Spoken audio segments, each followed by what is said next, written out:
diseases go away with toxins. The main cause of many diseases is the impact on the body of various adverse factors. Therefore, purification is necessary for effective treatment. This can be done by sorbents. What are sorbents?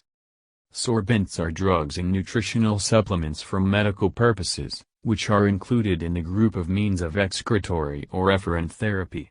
In other words, sorbents cleanse the body. There are three directions in sorption therapy. Hemosorption is the purification of blood and its components with the help of sorbents. The technology is simple: blood is taken from one vessel, passed through a column with sorbents and returned back. Enterosorption, cleaning through the intestines, sorbents are used in the form of powder, gels, granules, capsules, tablets. Application therapy. The imposition of sorbents on damage to the skin and soft tissues, burns, wounds. What diseases are these substances used for?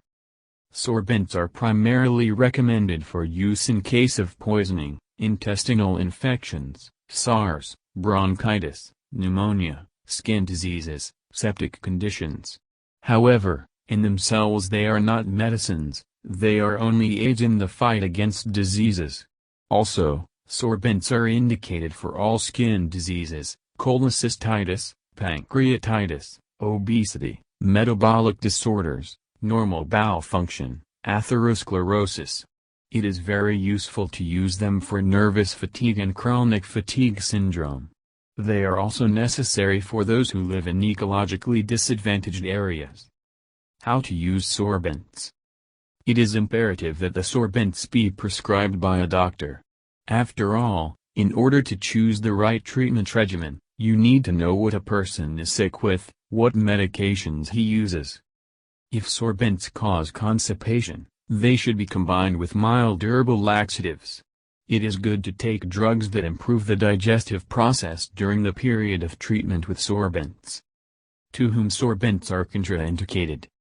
It is impossible to carry out the cleansing of the body with a stomach ulcer and duodenal ulcer, hepatitis, acute infectious diseases, disorders of the cardiovascular system, general exhaustion of the body, during pregnancy and lactation. Natural sorbents. In products of plant origin, the sorbent is cellulose, vegetable fibers. A lot of it is found in rye bread, cereals, oatmeal, raisins, potatoes, apples, grapes, pumpkins, eggplants, etc. If you regularly eat these foods, intestinal motility improves, toxins and excess cholesterol are removed from the body, as a result of which there is a decreased weight and overall health. Especially useful are bran, which are obtained as a result of flour processing. Therefore, to prepare the best breakfast, you need to steam bran with boiling water, add grated apple, raisins, and you are assured of good health.